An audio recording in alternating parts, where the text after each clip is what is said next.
Bueno, muchas gracias por esta invitación. Como dice la propaganda de American Express, gracias por pertenecer a este grupo de trabajo que se encargó de asistir a los pacientes con la enfermedad por SARS-CoV-2 y que nos demostró que todavía tenemos mucho por aprender y que todavía la biología nos va a dar demasiadas sorpresas a medida que vayamos aprendiendo más y enfrentándonos a más desafíos. La charla de hoy es a analizar el SARS-CoV-2 como una enfermedad hipercoagulable.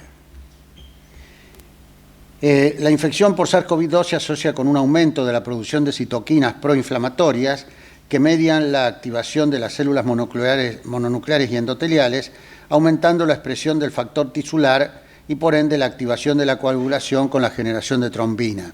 Este es un primer concepto importante, es decir, que se trata de una infección que no solamente produce un fenómeno inflamatorio, sino que también produce un fenómeno asociado con la activación de la coagulación.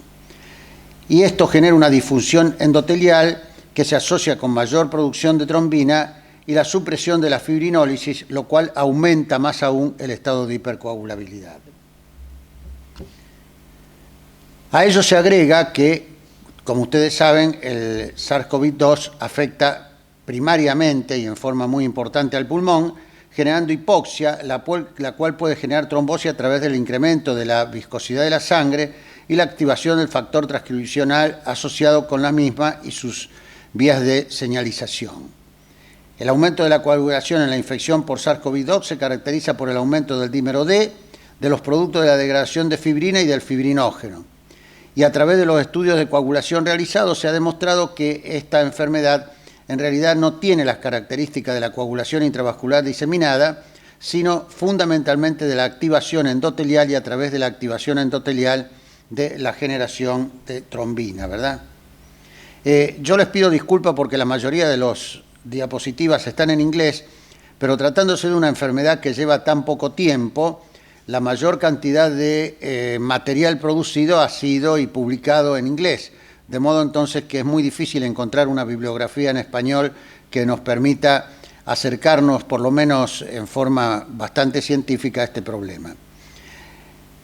Para analizar la fisiopatología de la enfermedad tenemos que entender que la hipótesis de trabajo es que se trata de una enfermedad que afecta fundamentalmente al endotelio y a través del endotelio produce dos o tres cosas importantes. Primero, la activación del factor tisular. Esta activación del factor tisular, ustedes saben que desencadena toda la línea de la coagulación humoral. Y por otra parte, a través de la activación de las células inflamatorias y de las células endoteliales, produce el daño endotelial que se asocia a su vez con mayor coagulación.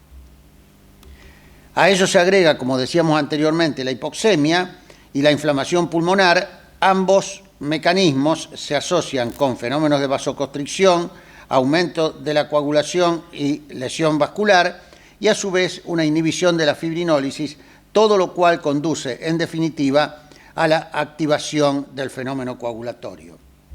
Esta diapositiva reúne todos los fenómenos que estábamos diciendo anteriormente, es decir, los fenómenos de activación tisular, los fenómenos de activación del factor tisular, la activación y destrucción muchas veces de las plaquetas, todo lo cual, y la depresión del fenómeno fibrinolítico, todo lo cual lleva a la formación de trombos en distintas partes del organismo.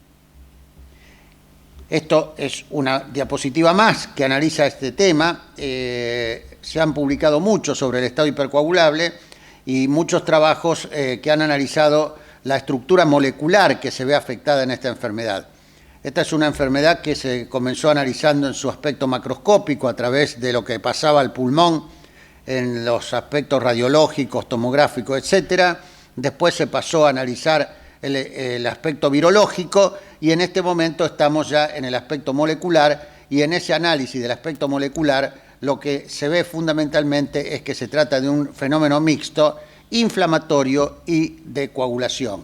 El fenómeno inflamatorio va a generar los fenómenos que vemos fundamentalmente en el pulmón, con todas las características del distrés respiratorio, y el fenómeno de coagulación va a afectar a distintos órganos, como vemos en esta diapositiva, en la cual vemos que se afecta al pulmón, donde lo más característico es el tromboembolismo pulmonar, se afectan los flujos sanguíneos en distintos órganos, se afecta al cerebro, donde se han visto fenómenos de isquemia y fenómenos de trombosis, fundamentalmente a nivel venoso e incluso arterial, se afecta al riñón. Muchos de nuestros enfermos en terapia intensiva se caracterizaron por desarrollar una insuficiencia renal aguda, en la cual inicialmente no se encontraba mucho la fisiopatología, porque los enfermos aún en el inicio de la enfermedad, cuando todavía no habían estado chocados, cuando todavía no habían sido sometidos a tratamiento con drogas nefrotóxicas y demás, ya desarrollaban una insuficiencia renal aguda.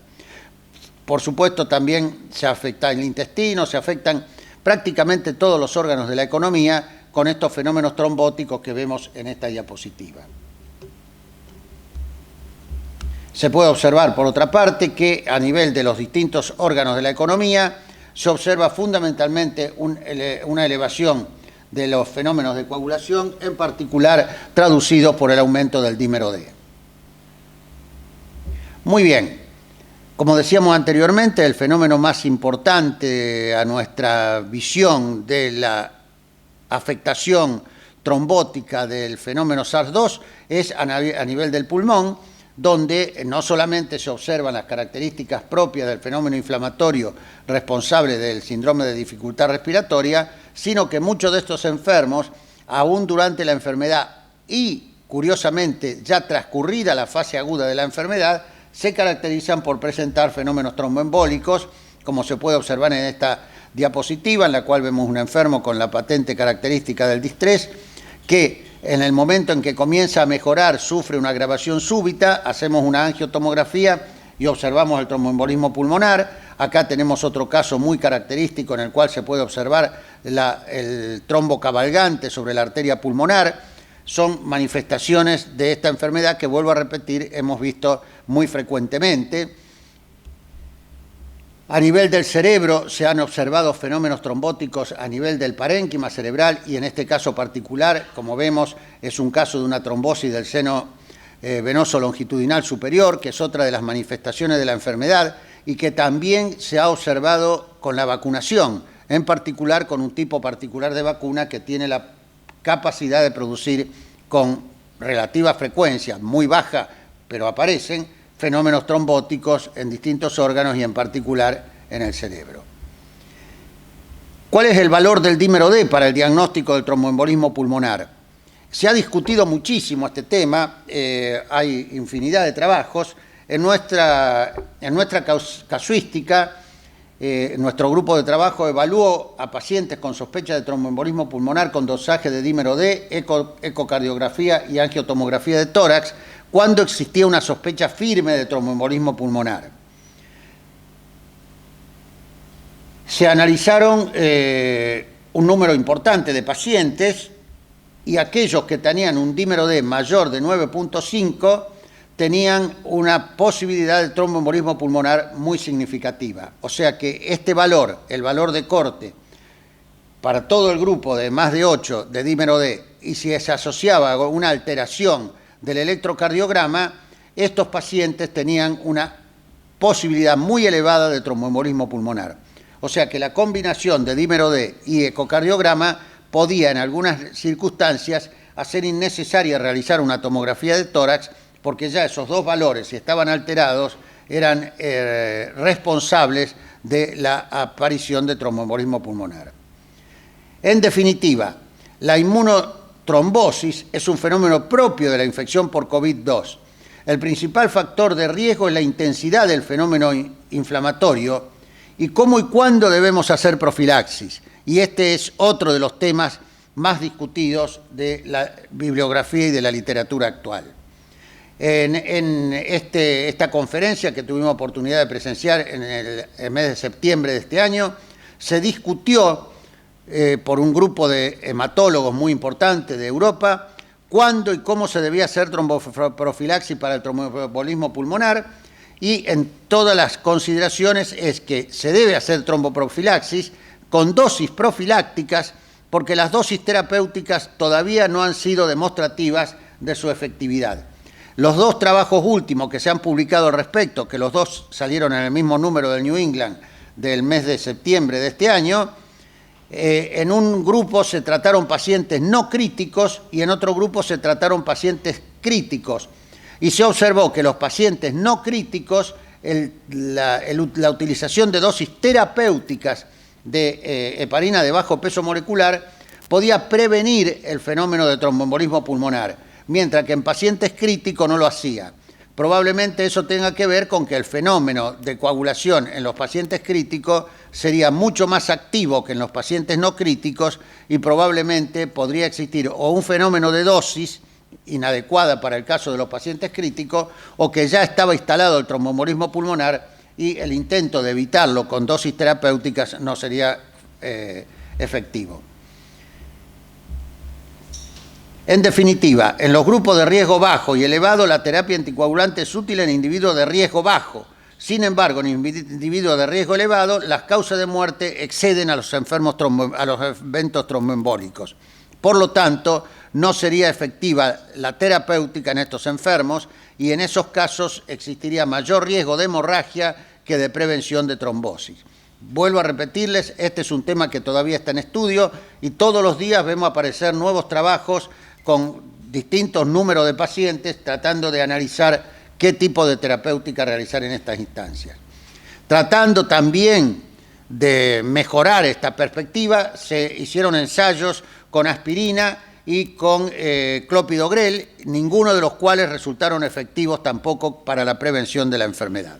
En resumen, la enfermedad que estamos analizando es una enfermedad inflamatoria y trombótica.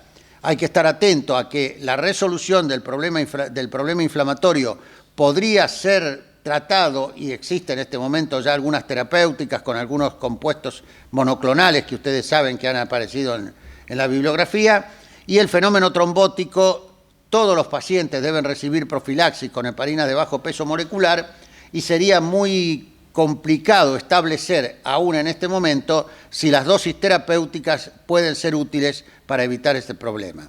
Esto es un poco todo lo que tenía que decirle, analizar la fisiopatología de la enfermedad, la posibilidad del riesgo de fenómenos trombóticos que siempre hay que tener en cuenta y las posibilidades terapéuticas que existen a nuestra mano. Muchas gracias.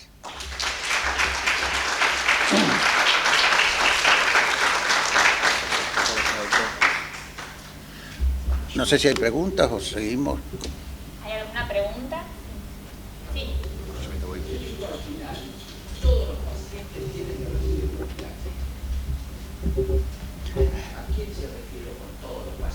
Todos los pacientes que tienen una magnitud de enfermedad que exige su internación.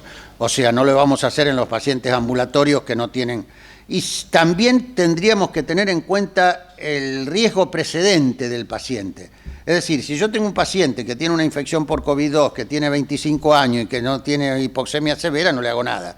Tengo un paciente de 68 años o 75 años, que es un obeso, que va a tener que estar en reposo, que tiene una hipoxemia moderada, aún estando en su casa, probablemente ese enfermo tenga que recibir profilaxis. Es decir, basado en los antecedentes propios del enfermo y en el riesgo potencial de la enfermedad.